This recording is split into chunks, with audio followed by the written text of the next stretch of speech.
comecei a questionar Deus e falar, por que você deixou ser abusado durante tanto tempo da minha vida? Pedi demissão da Petrobras, eu saí da Petrobras, eu pedi demissão de lá e eu fiquei 6 meses em casa. E aí foi quando fui fazer o processo terapêutico, porque um amigo meu me levou. Na terapia, você começa a falar um pouco da sua vida. E eu não queria falar muito do meu passado. Mas ela perguntando, e foi quando eu comecei a falar sobre o que eu passei na infância, de um dos grandes traumas que eu tive. Eu sempre fui uma pessoa extremamente racional, muito racional. Então, pra mim, não tinha explicação lógica Deus permitir que tudo isso acontecesse comigo. Antes de começar este episódio, nós queremos deixar claro que a história que você vai ouvir aborda temas sensíveis, incluindo violência sexual na infância. Aqui no Conexões Evo, tratamos esse assunto com o máximo de respeito, responsabilidade e cuidado, porque sabemos que muitas pessoas vivem essa dor em silêncio. Se você já passou por algo parecido, este conteúdo pode despertar emoções profundas. Respire. Se precisar, pause.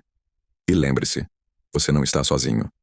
Se em algum momento sentir necessidade de apoio, busque ajuda profissional ou entre em contato com serviços especializados na sua cidade. O objetivo deste episódio não é exposição, e sim cura, consciência e libertação. Chegamos para mais um Conexões Evo e esse é o nosso quadro Evoz, que dá voz às histórias reais de transformações vividas através do método Evo. Eu sou a Janaína Mangini. E eu sou o Paulo Stefani. E quem está com a gente aqui hoje é uma pessoa que veio direto de Fortaleza para Uberlândia, pegou um voo, chegou aqui hoje, tá com a gente aqui gravando. E é uma honra receber ele aqui, que é o Igor. Mas antes de apresentar ele aqui formalmente, você que está aí, já se inscreva no nosso canal, já ativa o sininho para você receber as notificações, porque aqui no Conexões Evo estamos trazendo para vocês semanalmente histórias reais de transformações, histórias que conectam, e eu tenho certeza que muitas pessoas por aí vão se identificar bastante com a história do convidado de hoje. E agora sim, gente, olha, Paulo, eu fico pensando o seguinte, o convidado que a gente trouxe, né, aqui hoje, o Igor, ele tem uma história bem forte, pesada, Muito impactante, né, que eu acho que muitas pessoas passam caladas por isso, né, a vida inteira. E eu me pergunto, como uma pessoa que viveu por abuso durante vários anos, desde os 6 anos de idade, teve inúmeros episódios de abuso dentro de casa, viveu trancado, ficou dias trancados, né, mais de uma semana, 14 dias, né, trancado num quarto, né, pela mãe que trancava ele, com comida uma vez por dia. Quais as consequências dessa pessoa? Quais as consequências emocionais na vida de uma criança que passou por tudo isso? E o que mais me chamou a atenção é como ele enxergava Deus nisso tudo, né? Os questionamentos, aonde estava Deus, por que eu estou enfrentando esses desafios. Mas em um momento específico da história dele, ele teve essa resposta, né, Janaína? Sim, e olha... Ele teve essa oportunidade de entender e de corrigir essa percepção. Exatamente. E você, que às vezes se encontra nesse mesmo caminho, que às vezes está se questionando onde está Deus na sua vida, eu quero te convidar a prestar bastante atenção na história do Igor, porque eu tenho certeza que ela vai falar com você. Sim, com certeza. Fica até o final do episódio que aqui a gente vai trazer essa resposta. Onde estava Deus, né? Diante de uma pessoa criança ali, sofrendo coisas bem pesadas. Onde estava Deus? A gente vai dar essa resposta durante o episódio, então fica até o final. E agora sim! Seja muito bem-vindo, Igor! Obrigado. Para mim é um prazer estar aqui. Uma honra estar com vocês. Acompanho vocês desde que vocês começaram, desde esse start aqui. Achei fantástico. Ai, que legal. E quando eu recebi o convite de vocês, para mim, eu não pensei 2 vezes.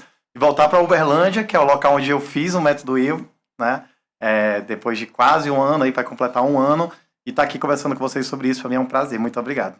Que bom, a gente fica muito feliz aí com essa disponibilidade sua, voltando para casa aqui, de certa forma, voltando né? Foi casa, onde, exatamente, né? Muita tudo coisa iniciou. ali iniciou. Que Verdade. legal. Para nós é um privilégio estar aqui com você. No mês passado, eu tive a oportunidade de me conectar com uma pessoa que participou do Imersão Evo através de você, através da sua transformação, através do que aconteceu na sua vida. Então, eu pude ver o quanto que o seu posicionamento está afetando muitas pessoas. E por isso eu me sinto honrado de estar aqui te entrevistando hoje. Muito obrigado. A honra é toda minha, pode ter certeza. E espero voltar aqui novamente no futuro, a gente conversar, ter outros assuntos. Amém. Mas para mim é muito importante estar aqui, de verdade. De verdade. Boa. Então vamos deixar o melhor para o final, vamos começar pelo pior, né? Conta para nós. Conta para nós. Quem era o Igor antes dessa transformação, antes de ter passado por esse processo todo que você passou, que você que está assistindo, você vai entender do que a gente está falando. Mas a gente quer conhecer um pouquinho a versão antiga do Igor. Então, conta para nós. O Igor, antes desse episódio que a gente vai falar um pouquinho, sempre foi uma pessoa muito determinada. Eu sempre fui uma pessoa que sempre corri muito atrás dos meus objetivos, mas eu era uma pessoa extremamente irracional, né? Uma pessoa que vivia na base do racional, e esse meu racional, na verdade, era uma fuga que eu tinha muito forte de tentar esquecer um pouco do que aconteceu no passado e dar uma reformulada na minha vida. E eu sempre acreditei que isso era possível, e de certa forma sempre foi, porque eu queria ter uma independência, eu queria ter minha independência financeira, eu queria construir minha família, eu queria ter um bom trabalho, um bom emprego, e isso tudo eu fui conseguindo, né? As coisas materiais, um bom trabalho, me formar, entrar na faculdade militar que eu queria. Isso tudo eu fui conseguindo com perfeição, não diria com perfeição, mas bem acima até do que eu esperava. Mas chega um momento da vida que a gente começa a sentir um vazio que a gente não explica o que é esse vazio, né? Porque você pensa, eu tenho...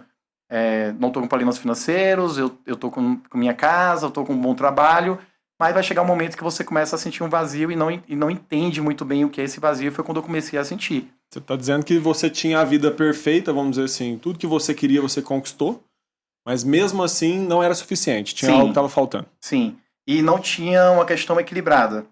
Eu queria ter uma família, mas eu não entendia o verdadeiro sentido de uma família. Eu queria ter uma esposa, mas eu não tinha um verdadeiro sentido de o que era ser casado e ser uma esposa. Para mim, se eu tivesse com alguém morando junto, era o suficiente, era o que eu queria, alguém dentro de casa morando comigo, mais por uma questão de carência do que mesmo a questão de você ir casar ou de querer ter um casamento, algo sério, porque para mim isso não fazia sentido, porque para mim era indiferente isso.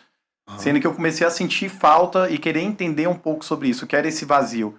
Sendo que não é do dia para a noite, né? Eu comecei a sentir esse vazio e foi crescendo e crescendo um pouquinho e querendo entender. E era uma pessoa com muitas dores, né? Sendo que eu não transparecia isso. Por maior que fosse a minha dor, sempre era um cara que era tinha uma autoestima, as pessoas gostavam de conversar. Eu não transparecia isso. Você acredita que você põe uma capa ali? Sempre. Pra esconder o que estava realmente por dentro de você? Exatamente. Eu tinha muitas dores. Muitas dores.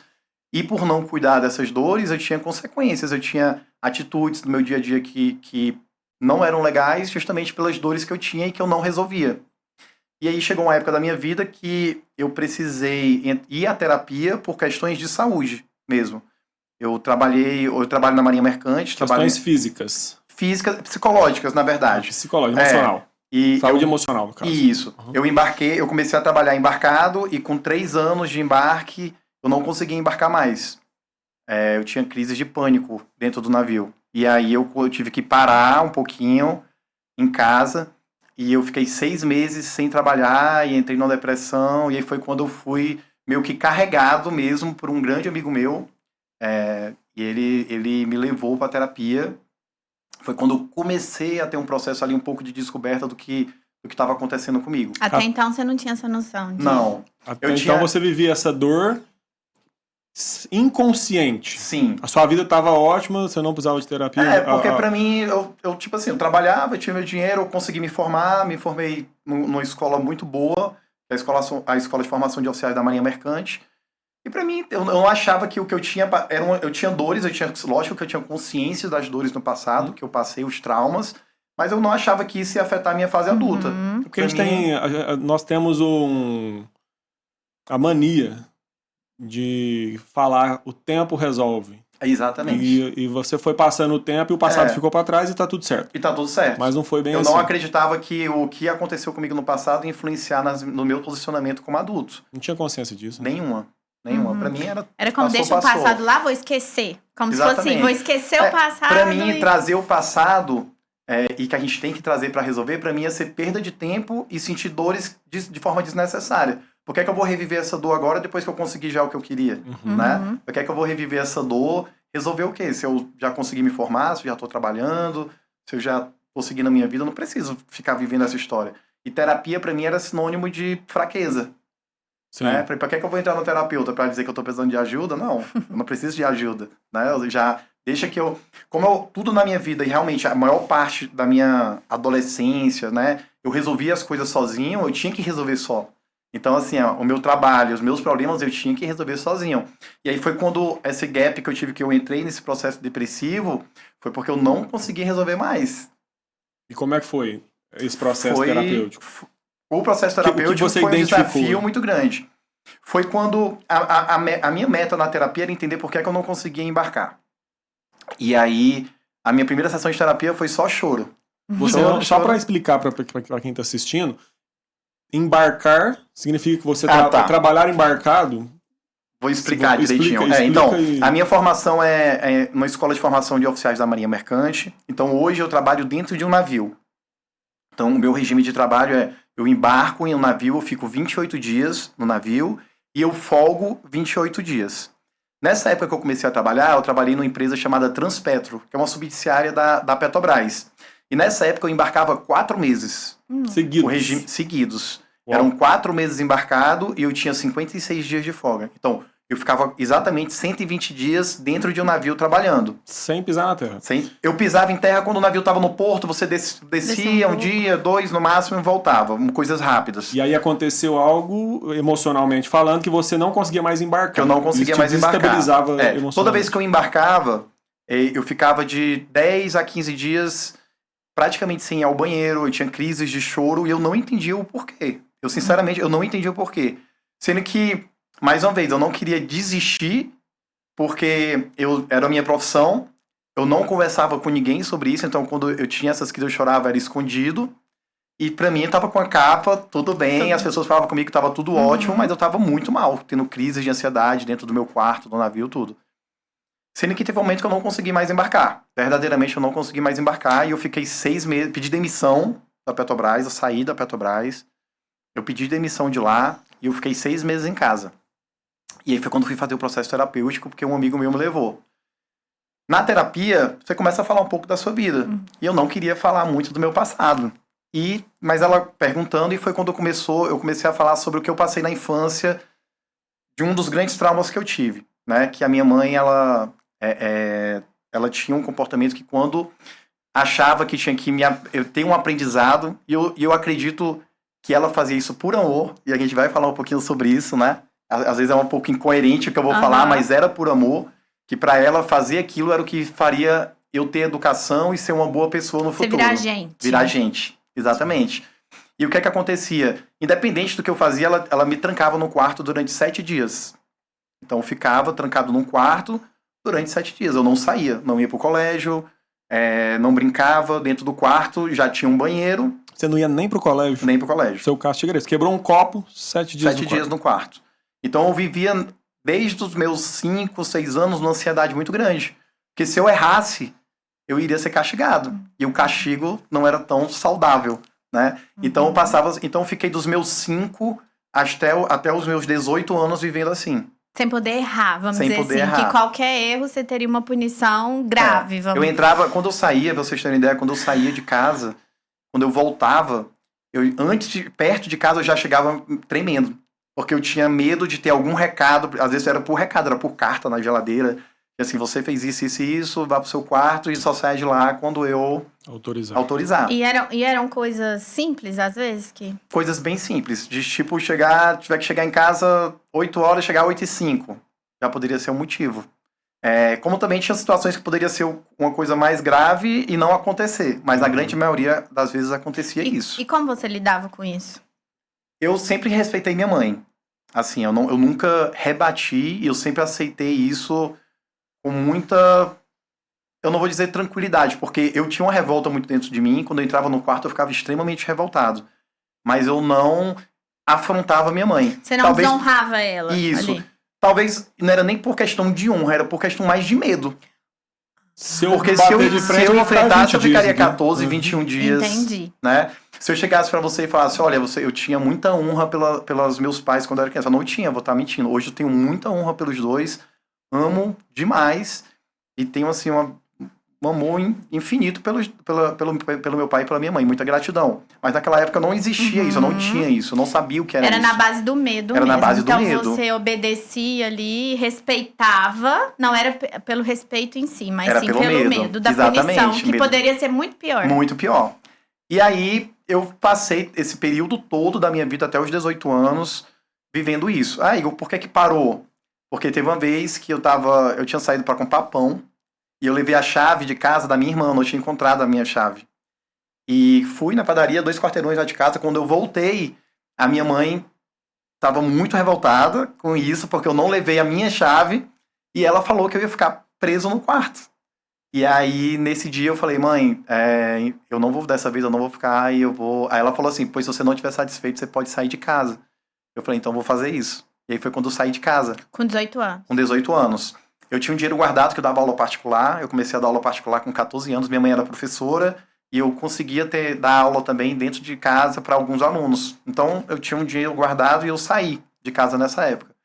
E aí foi quando eu fui começar os estudos, mesmo a faculdade, enfim. E por que é que eu tô falando sobre isso? Justamente para voltar na terapia. Eu comecei a falar sobre isso. Sim. E aí, a terapeuta chegou e falou assim para mim, a sensação que você tinha dentro do navio era a mesma de dentro do quarto? Uau. Aí, pronto. Aí foi quando eu tive toda a explicação. A ficha caiu total. Por que aquilo estava acontecendo? Exatamente. E aí foi... E era uma coisa bem lógica, né? Porque, tipo, Sim. confinamento, quarto, eu ficava dentro de um navio, eu não saía. Então, tinha as mesmas sensações dos 7 dias dentro do quarto.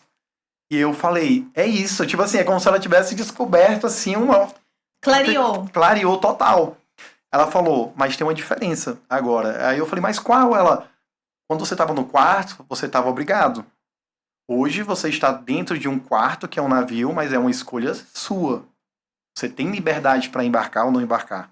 Você não tem mais a necessidade de sentir todas essas emoções, mas a gente vai ter que trabalhar com isso. E aí foi quando eu comecei o processo terapêutico para conseguir embarcar, conseguir trabalhar. E você acredita, Igor, que até essa escolha sua de trabalho tem uma relação com isso? Tem uma relação muito forte. A gente... Tem um ciclo de autossabotagem, né? Que a gente vê muito sobre isso. A gente, às vezes, não sai de um... Por mais que algo machuque a gente não sai dessa dor. É um vício também, né? Então, a questão do trabalhar embarcado, essa questão da dor que eu tinha, era meio que repetindo todo o meu ciclo desde os 5 anos de vida, né? Era um hábito que eu tinha. Era o hábito de estar num local trancado. Então, assim, eu fiz sendo que sempre de forma inconsciente. Nada de forma consciente. Sendo que eu quis quebrar isso. Quando eu comecei a fazer a terapia, eu falei, ou eu mudo de profissão, ou eu trabalho isso em mim, e sendo que pensando de forma lógica, ou eu trabalho isso em mim para eu não ficar com essa dor. E como eu trabalhava sempre com essa questão dos desafios, de falar assim, eu vou conseguir, eu sou forte, eu continuei com a terapia e continuar trabalhando embarcado. Sabe o que eu vejo dessa história que você disse?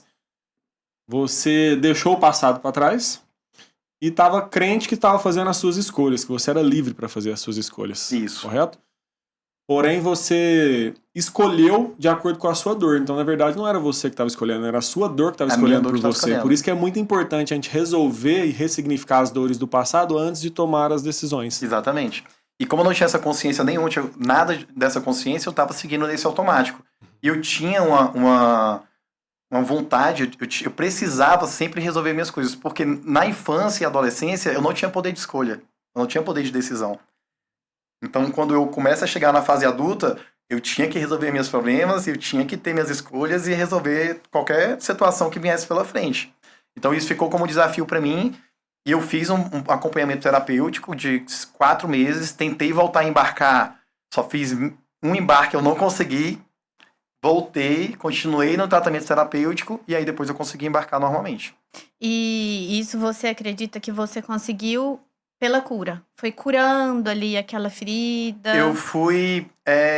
na verdade, eu não curei a ferida aí nesse momento, na terapia. A terapia me ajudou a trabalhar com meus sentimentos, com as emoções. Trouxe consciência. Então, eu comecei a ter o primeiro passo de onde vinha esse problema e depois como que eu poderia trabalhar essas emoções. né? Como que eu poderia, quando viesse gatilhos durante o embarque, como eu lidava com esses gatilhos para que eu não entrasse num processo de ansiedade dentro do barco.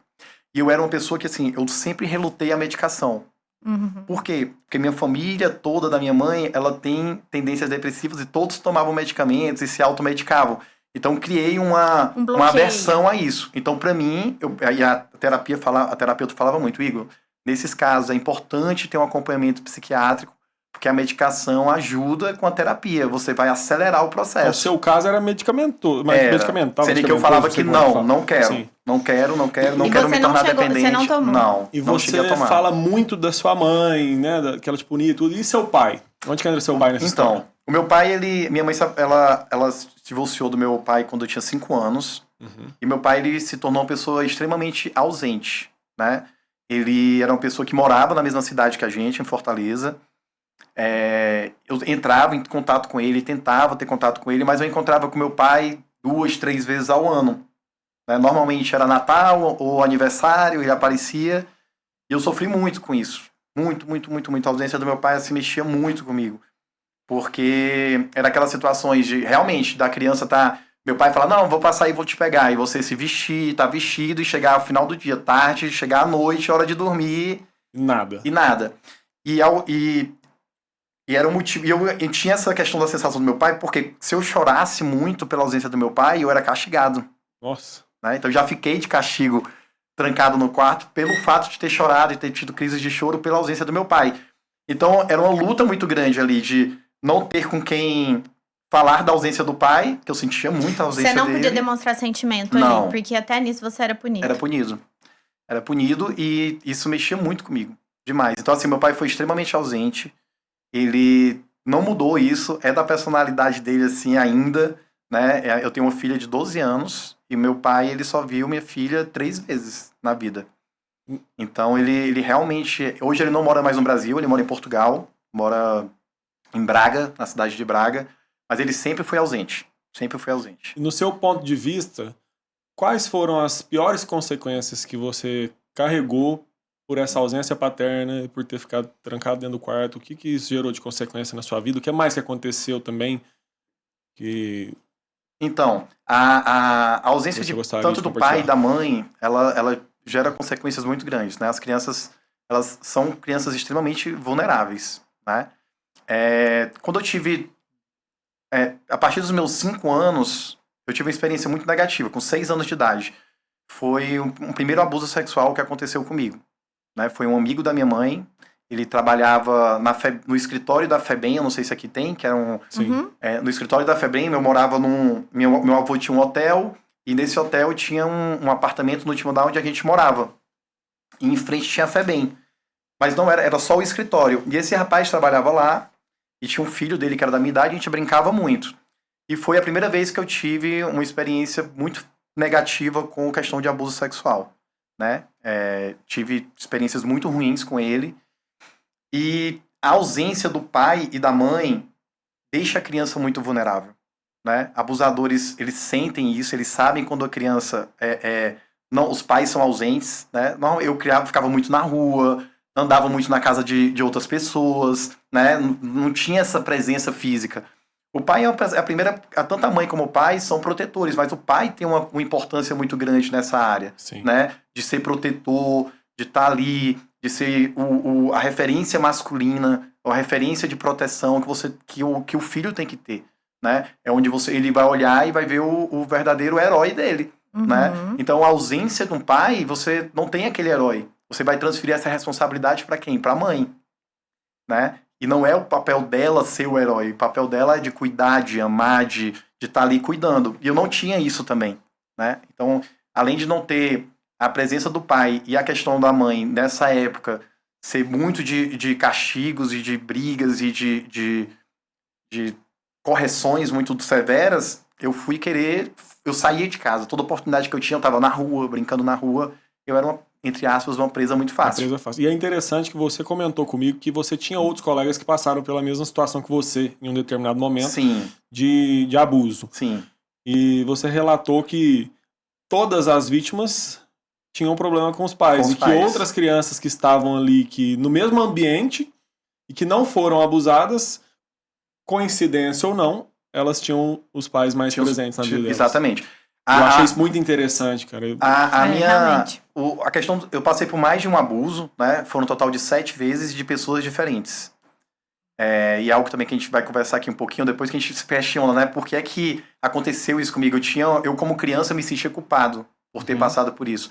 Eu ficava me perguntando o que é que eu faço para que essas pessoas façam isso comigo, né? Porque eu devo fazer alguma coisa que faz com que essas pessoas tenham esse tipo de atitude. A minha pior fase, pior experiência que eu tive de abuso, que foi muito longa, foi quando... E eu já queria fazer um parênteses aqui, porque foi dentro do escotismo, mas eu queria fazer um parênteses que o escotismo é um local incrível, tá?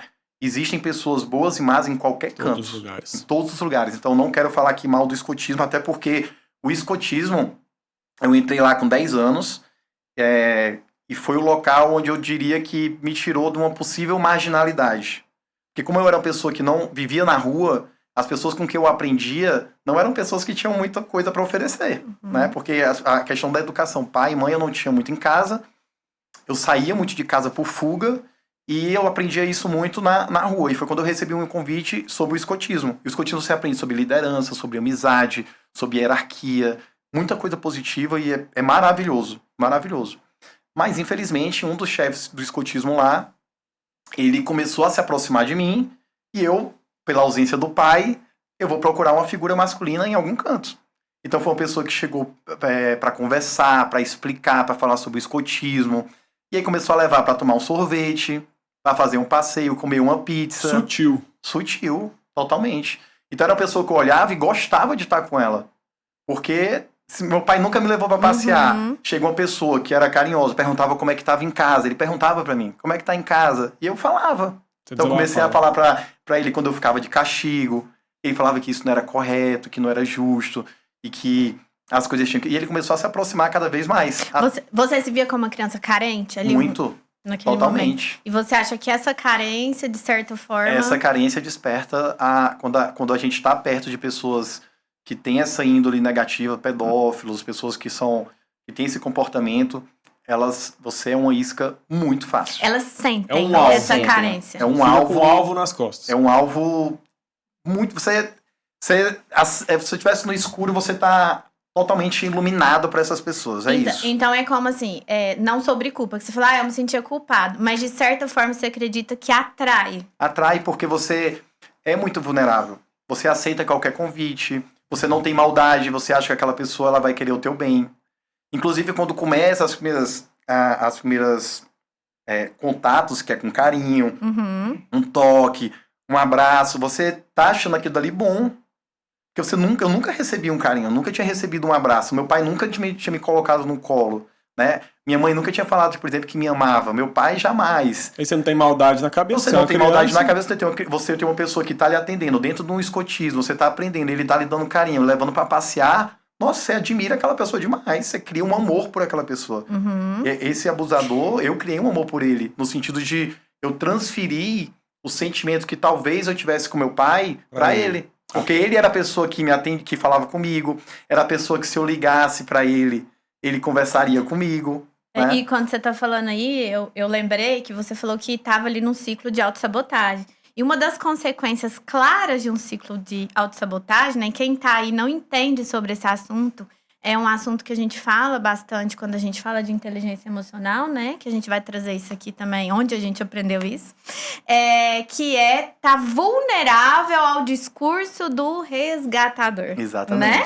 Então, ali, uma das consequências claras que você estava enfrentando naquele momento, eu acredito que seja essa, né? Exatamente. Você estava muito suscetível ali naquele momento por essa carência.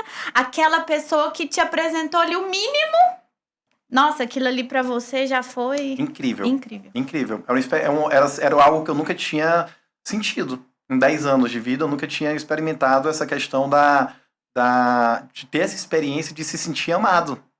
Isso, né? tudo E a maior necessidade da gente é essa, se sentir amado. Né? O ser humano precisa se sentir amado. Então foi um local e a pessoa... né? Os outros casos de abuso que eu tive antes não foi assim. Foram realmente coisas... não foram pensadas, foi algo realmente mais brutal, digamos assim, né? da pessoa ter mesmo algo muito ruim. Mas esse caso do escotismo não, foi algo extremamente sutil. Sutil, e foi dos meus 11 até... Eu já tinha entrado no escotismo com 10, próximo de 11, foi até os meus 14 anos. Muito tempo. Muito tempo. E eu não conseguia sair dali. Por quê? Porque eu era muito engajado no escotismo. O escotismo tem umas patentes lá e você vai crescendo dentro. Então, eu era uma pessoa muito dinâmica, eu corria muito atrás de querer, sendo que eu não tinha coragem de sair de lá e dizer o motivo. E ao mesmo tempo, eu ficava, se eu sair do escotismo, o que é que eu vou fazer da minha vida? Porque é nesse local que eu tô aprendendo a ser uma pessoa melhor, a trabalhar com caridade, eles trabalham muito com isso, e eu não queria sair disso. Mas, ao mesmo tempo, tinha essa outra questão que eu não sabia como lidar. E você começou aqui o episódio falando que você se tornou uma pessoa de sucesso aos olhos do homem, do que significa sucesso, mas que existia um vazio dentro de você. Muito. Você associa esse vazio hoje, com o entendimento que você tem, você associa esse vazio a tudo isso que você estava vivendo? Você acredita que isso tudo te afastou de Deus? Que você se afastou de Deus por isso? Que isso te desconectou de certa forma? Isso, eu diria pra você que não é que me afastou de Deus. Na verdade, nem me fez aproximar de Deus. Você não teve nem a oportunidade de aproximar? Não. Eu não tive nem a oportunidade. Porque pra mim, eu sempre fui uma pessoa extremamente racional. Muito racional. Então, pra mim, não tinha explicação lógica Deus permitir que tudo isso acontecesse comigo. Então, assim, eu não tinha vontade de estar perto de Deus. Eu acreditava na existência dele, mas eu procurava alguma explicação racional que pudesse explicar pra mim por que aquilo ali acontecia. Então, foi quando eu tive já, com os meus 16, 17 anos, eu comecei a ver sobre a questão da reencarnação, de querer saber explicar se aquilo dali tinha uma explicação, né, da lei da causa e efeito, digamos assim, que poderia, cara, aí pra mim era... Um karma. Não, eu já fui um karma. Então, assim, cara, eu devo ter sido muito ruim na vida passada e eu tô pagando. Então era uma maneira racional.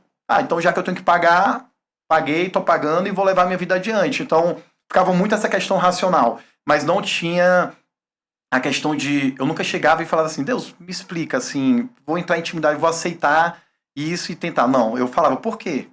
Por quê? Por que você permitiu isso? Aí chega um momento que eu falo assim, quem sou eu para questionar Deus? Então é encarnação mesmo, é karma, e vou seguir minha vida. Você tinha que achar uma resposta ali mais lógica, então era esse raciocínio. E aí a importância também da base familiar. Porque quando você não tem, desde a infância, uma apresentação sobre Deus, né? Às vezes as pessoas acham careta os pais que levam os filhos à igreja. Gente, isso é tão importante. Eu não estou falando aqui de religião. É de conectar o teu filho à questão espiritual. Independente se você é católico, evangélico, eu não estou falando do tipo de religião. Mas eu não tinha base cristã. Nenhuma.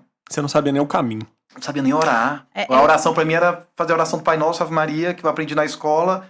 Mas quantas vezes... Nem sabia o que estava fazendo. Não, né? Era automático. E aonde que foi, eu vejo assim, nós não estamos falando aqui de superação, porque superação é o que você vivia antes, né? De vou largar para trás e vou superar, vou ter resultados que vão fazer de mim um homem de sucesso. Nós estamos falando aqui de transformação, que foi quando definitivamente isso parou de doer. Como que você conseguiu? O que aconteceu no meio da sua jornada que você conseguiu de fato vencer essas dores, transformar o Igor numa nova versão e se reconectar com Deus? Quando essa lógica toda e esse racional aí começou a... O que aconteceu com essa lógica? Não, eu passei... Hoje eu tenho 43 anos. Uhum. Eu passei... Digamos que eu comecei a questionar Deus mais ali, vamos dizer, com 20 anos. Eu passei até os meus 41, 42, passei uns 22 anos da minha vida sendo questionador de Deus. E todas as pessoas que vinham falar de Deus ou sobre religião comigo, eu adorava essas pessoas, porque eu ia sentar e a minha vontade e o meu desafio era fazer com que elas deixassem de acreditar no que elas estavam querendo pregar para mim. Então, eu estudava muito, eu questionava muito e passei muito tempo assim. Só para eu entender, você acreditava em Deus? Eu acreditava em Deus, mas eu não acreditava na maneira como algumas pessoas falavam. Eu necessariamente tinha que ter uma reencarnação ou acreditar em karma. Se a gente fugisse desse parâmetro, eu queria mostrar todos os argumentos que não era válido. Não estava fazendo sentido. Não estava fazendo sentido. Então eu buscava pastores para conversar, já conversei com padre, e nenhum trazia justificativa plausível para mim. Então eu achava que eles estavam enganados. Pra mim, eles não fazia sentido o que eles falavam pra mim.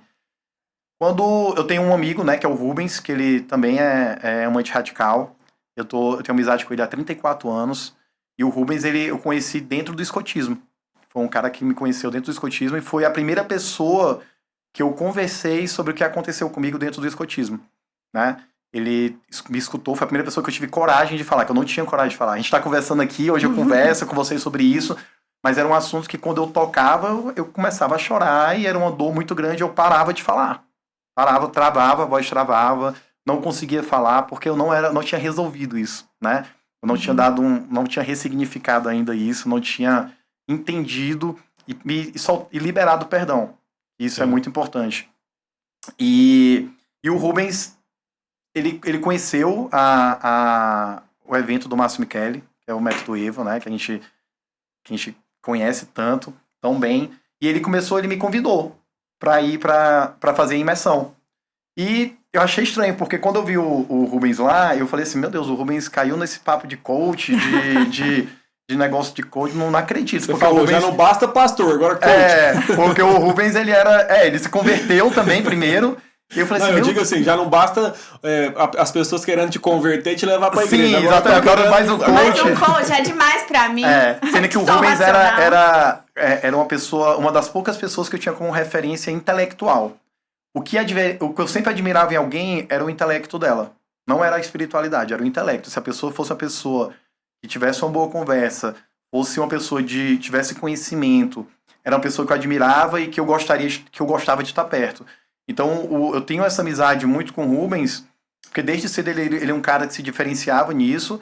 E quando ele passou para ir pro Método Evo, eu falei assim, meu Deus, destruíram a mente do Rubens, eu não sei o que vai fazer. Ele era tão inteligente. Eu admirava tanto ele. E aí eu fiquei justamente nesse questionamento. Ele me chamou, fiquei enrolando o Rubens uns 7 meses, gente. Caiu no seu conceito. Aí eu falei assim, cara, não faz sentido. O Rubens, ele não ia cair em algo que não levasse ele para algum canto. Eu comecei a pensar nisso. Essa hora sua lógica, funcionou. Aí ele começou a me chamar, aí eu falei... Aí as escalas não batiam com o Método Evo. Aí eu falei assim... Aí ele chegou um dia e falou assim... Olha, Igor, o próximo desembarque teu vai ter lá em Uberlândia. Aqui, foi em novembro do ano passado. 30 de novembro do ano passado. Eu acho que foi 30, 1 e 2, se eu não me engano. E ele falou assim... Vamos, eu vou lá contigo se tu for fazer. Eu falei, tá, cara, eu vou. Eu fui por ele. Assim, por amizade, sabe? Sim. Desacreditado total. Vim pra Uberlândia, eu e minha esposa. Vim pra cá, pra Uberlândia, a gente foi fazer o Método Evo.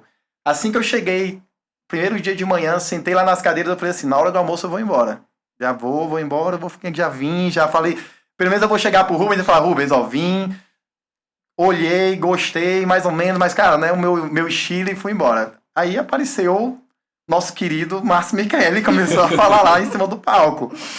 Começou a falar, começou a imersão, e eu falei, rapaz, eu acho que esse cara pode me dar algo pra contribuir. No primeiro intervalo, logo você já teve essa percepção. Já tive essa primeira percepção. Porque o Márcio traz muita questão da neurociência, né? E como eu te falei, eu era um cara racional, lógico. Quando ele começou a falar também muito sobre, nesse ponto, eu falei, tem algo aqui que eu vou aproveitar. Então não vou embora no almoço, não, vou embora no jantar. E você era uma pessoa que admirava pessoas intelectuais. Então o Márcio se conectou por isso também. O Márcio, quando você vê o Márcio falar, você se conecta com ele emocionalmente, mas você se conecta com ele intelectualmente. Se você for uma pessoa de um intelecto que gosta de pessoas com nível, você vai se conectar com ele. Porque ele não fala ele não fala somente na parte emocional não. Ele trata ali com neurociência, com estudo, com ciência, embasado. Com propriedade. Então, com propriedade. Ele tem propriedade no que ele fala. Então, eu falei... E só um parênteses aqui, Igor, porque tem gente que tá assistindo aí e não sabe nem o que é imersão, do que a gente tá falando. Então, gente, só pra deixar um parênteses, a imersão a que o Igor está se referindo, que ele foi convidado, do Método Evo, do Márcio Michele, né, que ele comentou, são 3 dias, um evento de 3 dias, onde você vai aprender sobre inteligência emocional, né? E comportamento humano. Então, ali você vai fazer um mergulho pra dentro de você, se entender mais, Enfim, só pra deixar um parênteses, né? E pra quem quiser entender mais, pode seguir aí o Márcio nas redes dele, Márcio Michele, que vai entender mais sobre o assunto e o que é a imersão. E continua aqui que ele vai contar o que aconteceu depois que ele passou pela imersão. É isso aí. Exatamente. Então, como você falou, a imersão são 3 dias. E aí, no primeiro dia eu falei que ia embora no almoço, depois eu transferi pro jantar, e quando foi de tarde eu já transferi pro outro dia. Pode dormir aqui, não? Quando chegou... Já tô aqui mesmo? Quando chegou na sexta-noite, eu fui, eu acho que a terceira pessoa a chegar no sábado de manhã, porque eu queria sentar lá na frente. Eu falei, cara, tem algo a mais. E aí eu fiz os 3 dias de imersão. Tem um momento, né, no último dia da imersão, que a gente faz o ressignificar. Eu fui ressignificar algo que estava mexendo comigo, algumas dores. E eu racionalmente pensando o que é que eu ia ressignificar. Se eu ia ressignificar a dor que eu tinha do meu pai, da ausência dele, porque eu culpava meu pai, eu sabia que meu pai, se ele tivesse presente, talvez eu não teria passado por tudo que eu passei. Ou se eu iria ressignificar a dor que eu tinha com minha mãe pelo fato dela ter me trancado no quarto. E fiquei nessa luta de saber até chegar o momento que eu ia ter que fazer o ressignificar. E na hora, o que foi que aconteceu? Eu não me ressignifiquei, eu não fiz o ressignificar nem com minha mãe, nem com meu pai, eu fiz o ressignificar com Deus. Porque eu pensei na hora, de forma lógica também, cara, em alguns momentos eu culpo minha mãe, em alguns momentos eu culpo meu pai. Mas quem é que eu culpava 24 horas por dia? Deus. Então eu tenho que ressignificar com esse cara. Eu tenho que falar pra ele tudo que eu gostaria de ter falado pra ele. E foi o que eu fiz. Eu comecei a questionar Deus e falar, por que você deixou ser abusado durante tanto tempo da minha vida? Né? Por que você deixou eu ficar com tanto sofrimento na minha família? Por que você deixou meu pai ausente? E hoje eu choro, não é de dor, é de emoção por ter tido essas respostas todas. E eu questionei mesmo, eu questionei como se eu estivesse assim na frente dele e sem pensar nas palavras, sabe? Você não me amou como se fala que você ama todos de forma igual, porque você me tratou diferente. E fui falando, e aí foi quando eu comecei a escutar as respostas dele.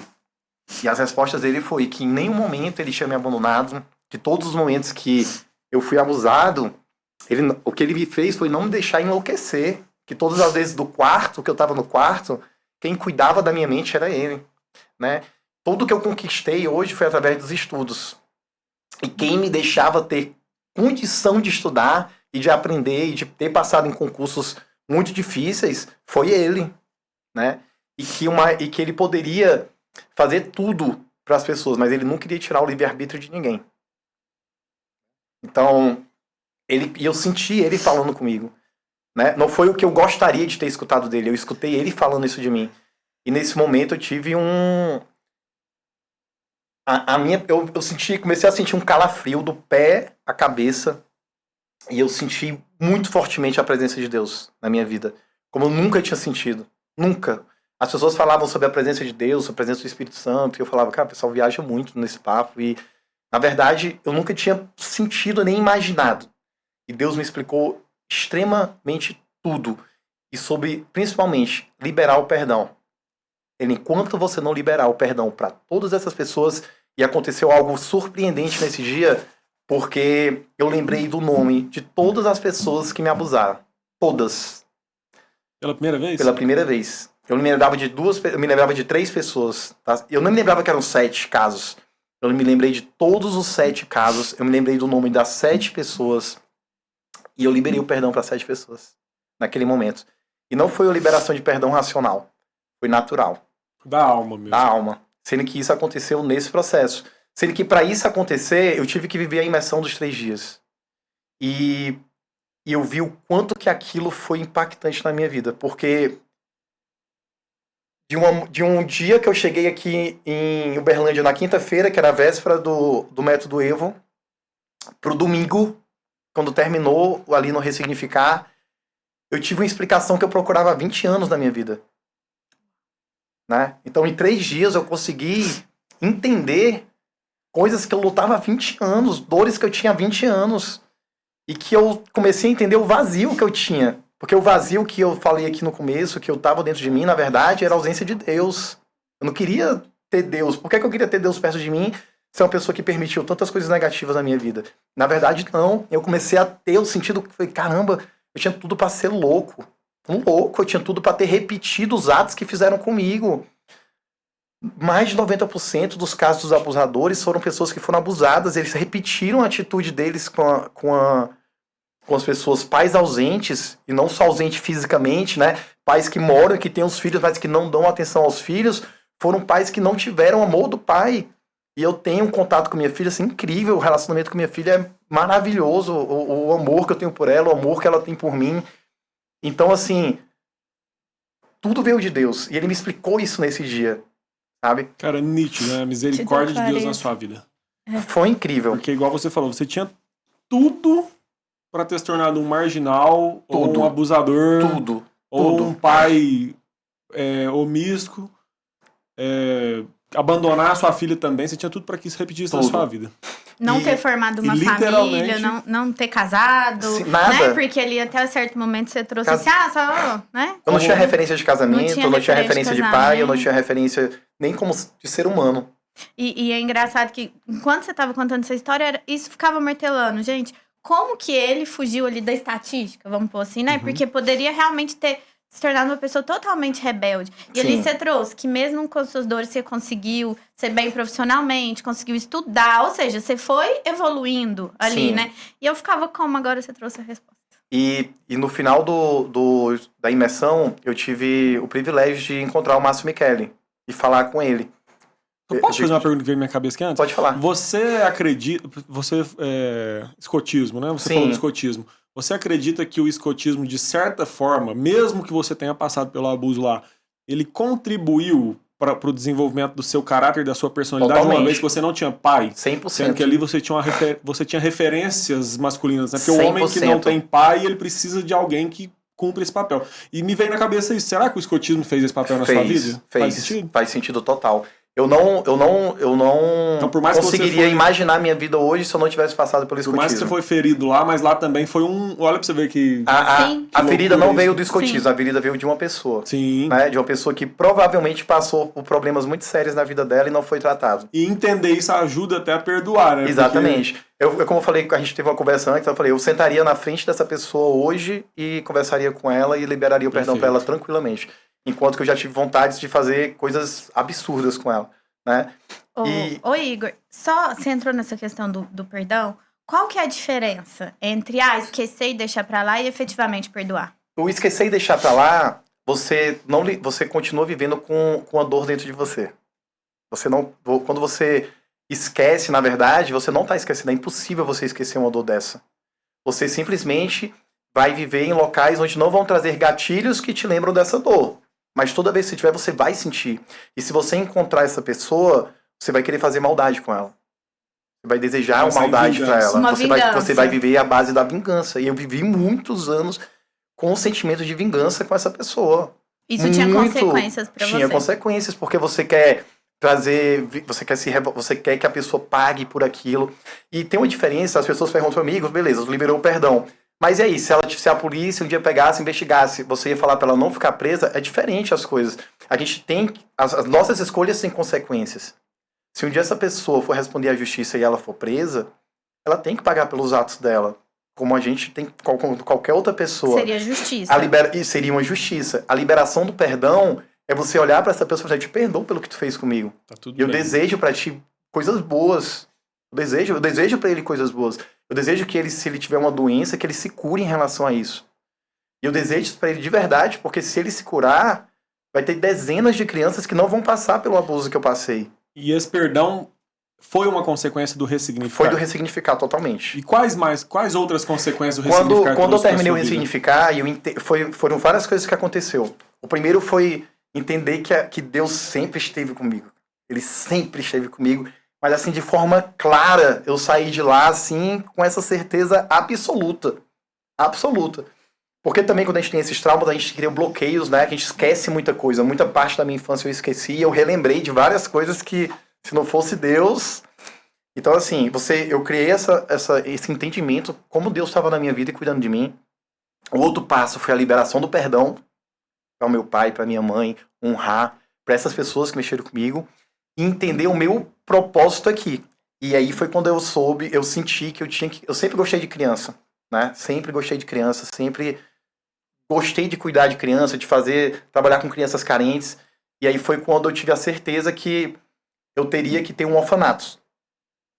Eu tive essa missão de Deus. Ele falou, você vai cuidar de crianças e você vai ter um orfanato.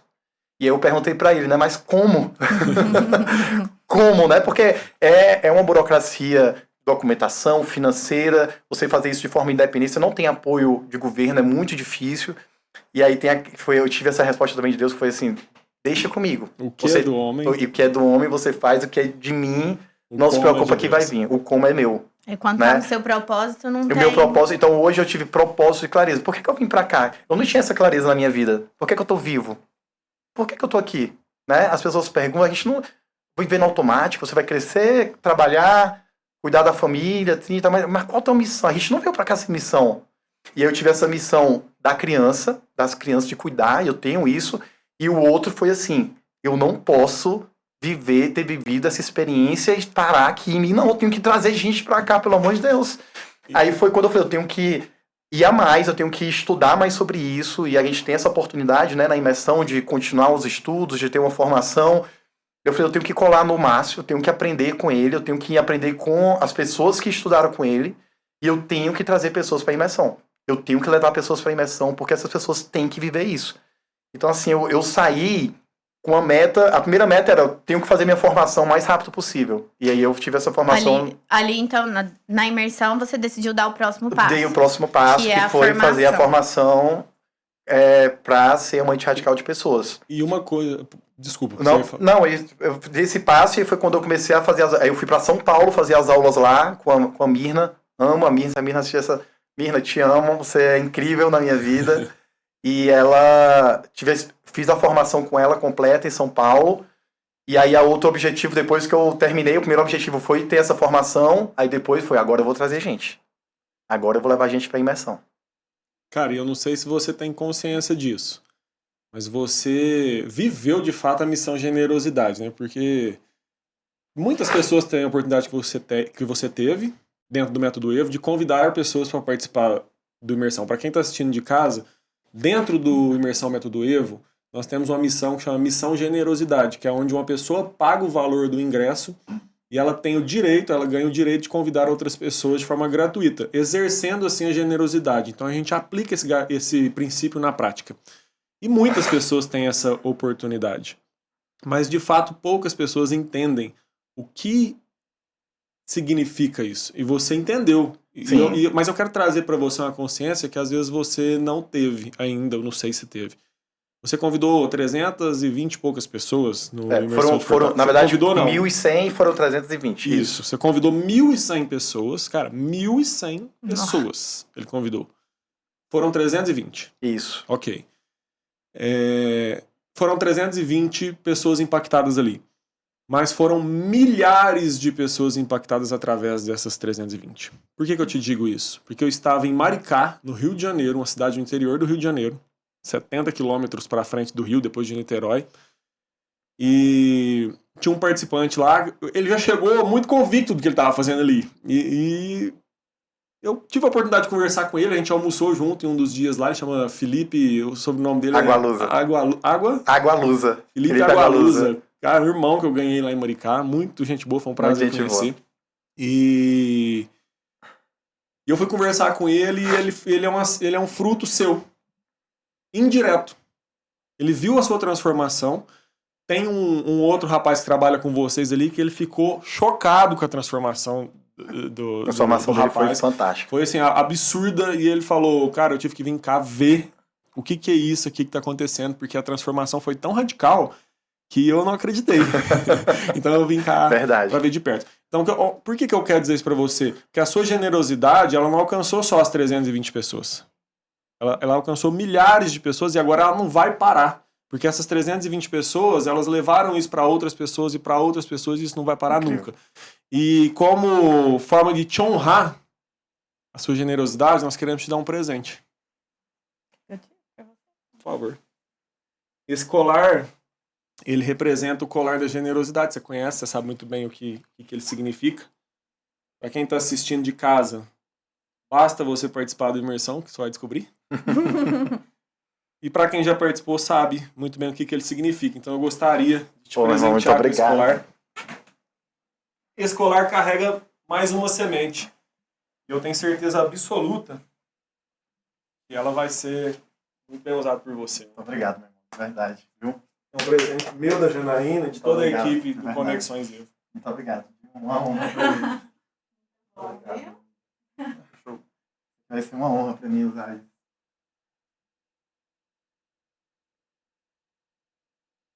Obrigado, meu irmão. Muito obrigado. Viu? Imagina. É muito uma honra, assim. De verdade, eu não tinha pensado nisso. De verdade. Você falou, eu não pensei. Eu pensei nas 320, e essas foram 320 em Fortaleza. Uhum. Realmente, a gente teve uma transformação muito grande de um amigo nosso que trabalha também na nossa área marítima. E ele teve uma transformação familiar de... Uma semana depois que eu conversei com ele, eu falei, e aí, como é que você tá, meu amigo? Não o Felipe, né? Esse amigo em comum da gente. E a resposta desse amigo em comum da gente foi, Igor, usando a aliança no dedo, voltei pra minha terapia, saí de grupos que não faziam sentido na minha vida, já li 2 livros do Márcio e eu não quero parar mais. E essa pessoa, assim, também trabalha nessa área marítima e, assim, foi mais uma pessoa que eu convidei para ir. Eu tinha falado sobre o método e outras pessoas dentro da empresa já foram pro método.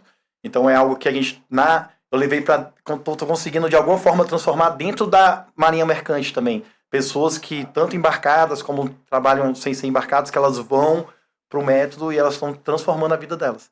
Então, assim, uma coisa que eu tenho na minha mente é que eu não vou parar, né? E aí a gente teve a oportunidade depois de agora já poder participar dos eventos, futuramente fazer as transmissões dos eventos, e eu tenho isso como missão de vida porque isso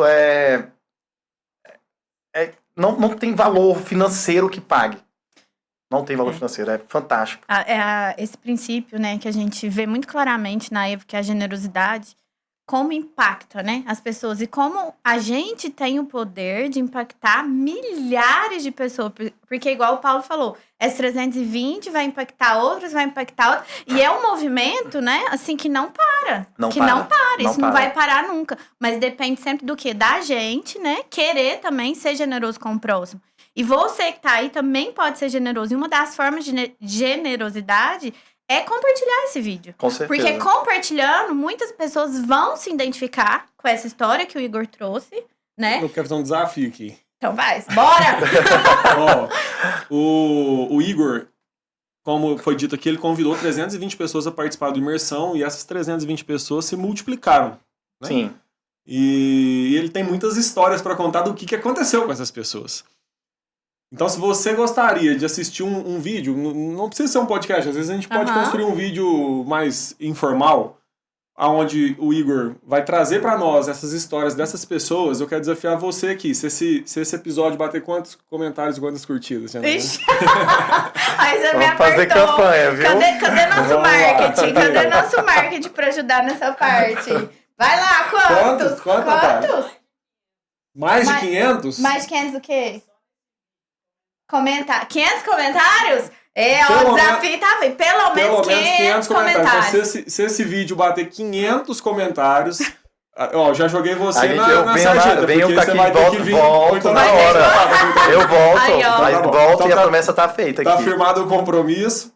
Se esse vídeo bater mais de 500 comentários, nós vamos fazer outro conteúdo com o Igor só para ele contar as histórias do que aconteceu com as pessoas que ele impactou. E assim, fantástico. gente, vai ter que ser um episódio E, de 10 horas. e se você foi uma das pessoas impactadas pelo Igor, comenta aí também. É verdade. Deixa aí no comentário. Eu fui uma das pessoas que, direto ou indiretamente, recebeu o convite dele, né? Que pode ter sido indiretamente através de outro, enfim. Mas de que certa forma começou nele, né? Que a gente vê isso, gente. O Márcio começou o movimento. E Sim. ele, hoje, impacta milhares de pessoas que a gente não consegue nem ter uma ideia desse Sim. número, porque é enorme.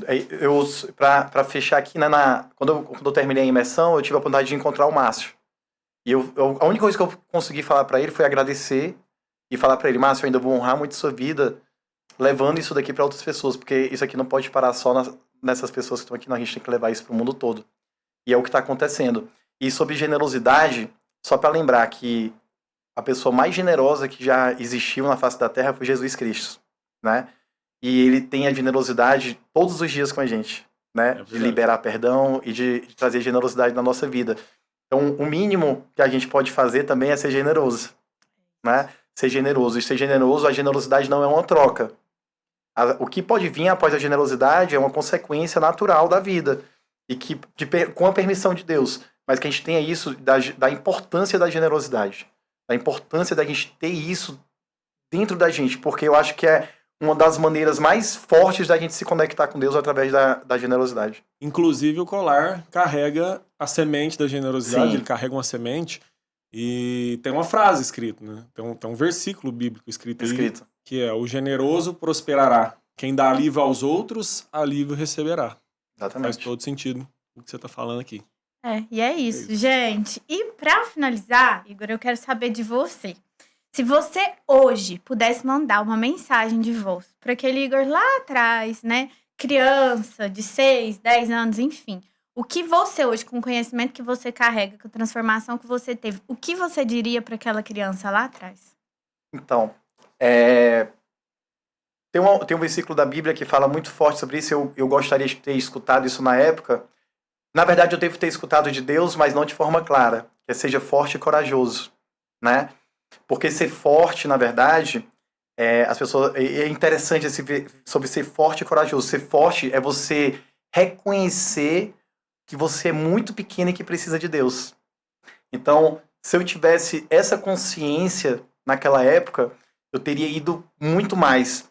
Porque eu teria tido essa consciência de ser forte é eu saber que eu sou dependente de Deus. E independente do que esteja acontecendo comigo, Ele está comigo, né? Então, e corajoso é você ser audacioso. Corajoso é você não pensar que esses obstáculos e isso vai fazer você paralisar. Então, o que eu diria para ele é que assim, você nunca estava sozinho, né? Você nunca esteve sozinho. Então, acredite que quem está cuidando de você é algo muito maior e muito mais forte. Você não precisa de homens e mulheres carnais para você seguir o seu caminho. Eu falaria isso para ele. Uau! Incrível, Igor. Muito obrigada por a sua disponibilidade, entrega. Eu acho que esse assunto ainda é tabu para muitos homens, Sim, né? Que eu acredito muitos. que tem muitos homens que passaram por isso, carregam essa dor e tentam enfrentar da forma que você tentava lá atrás, né? Só pondo uma capa e fingindo que nada aconteceu. Mas isso traz inúmeras consequências. Você mesmo citou várias delas aqui. Então, eu tenho certeza que essa história vai conectar com muitas pessoas que podem sair exatamente daquele lugar onde você esteve, né? Então, ter essa disponibilidade é incrível e a gente é muito grato por isso. Eu sou muito grato por terem aberto aqui a oportunidade de ter vindo, ter feito o convite, aceitei muita honra e volto aqui quantas vezes for preciso. Oh, coisa boa. Ficamos felizes. Então, ó, gente, você já sabe o que precisa pra ele voltar, né? Embora, acho que nós vamos querer ir lá em Fortaleza. Vamos lá. Faz sentido também, né? Eu acho que a gente pode fazer uma viagem lá pra Fortaleza. Então é isso. Encerramos aqui mais um episódio do Conexões Evo. E você que está aí, compartilha. Compartilhar é descer do ônibus. Então, compartilha essa história. Seja generoso para abençoar outras vidas. Porque eu tenho certeza que tem pessoas aí esperando para ouvir esse relato para efetivamente sair desse lugar onde o Igor tá. E você que está aí, continue nos acompanhando, porque trazemos sempre histórias reais de transformações aqui. Então, siga o canal, ative as notificações para você ser notificado com os novos episódios. Continue nos acompanhando. Muito obrigada e até o próximo Conexões Evo.